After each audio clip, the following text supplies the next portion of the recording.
Assalamu alaikum. Min woni Djaili Amadou Amal bindowo defte. Masibo hande jippake do meɗen, jippake do duniyaru fu.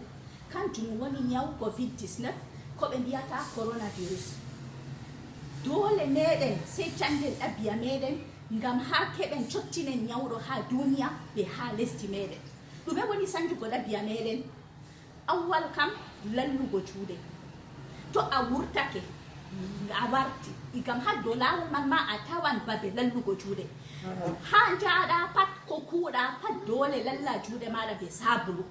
Na lalla bo lawlaw, lalla nerna sabulu man bakin minti ɓe mbiyata second no gas, lima deidei bakin no gas lalla juuɗe maɗa. Amma mi lortatako deidei ko gomna Cameroon windi dow meɗen hande watugo masque en lallugo juuɗe man hande daytago yimɓe.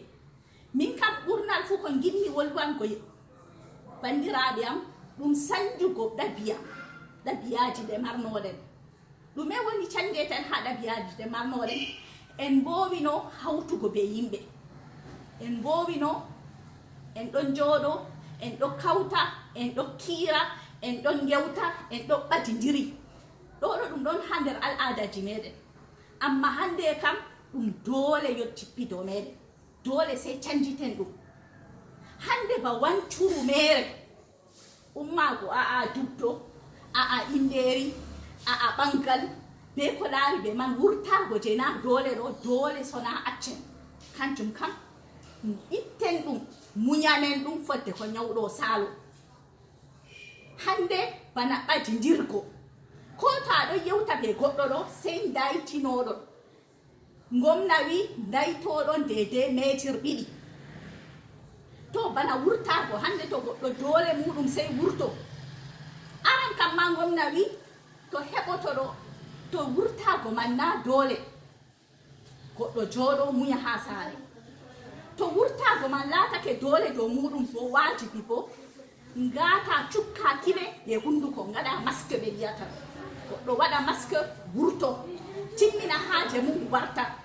To warti saare muɗum bo fodɓe ko ɓati to ɓikkon muɗum, so na dole maako o itta paɗe kam iga yaasi o sakkina ɓe toon kanje kam, ngam o anda ha toy o yaari. To o itti paɗe go o lalla juuɗe maako, nden o nasta saare maako o itta limte ɗe o wurtitino go kam pat o wallina ɗe kanje kam looteteɗe, o yiwo nden man o fuɗɗa ɓadago himɓe saare maako.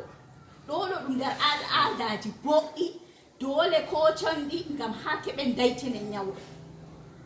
To Allah hisnu en, Allah hoynan en, en fuu meɗen bo sey kawten juuɗe. Ngam min to mi reeni hoore am, an a reenay hoore maɗa nafata. To an a reeni hoore ma, min mi reenay hoore am nafata.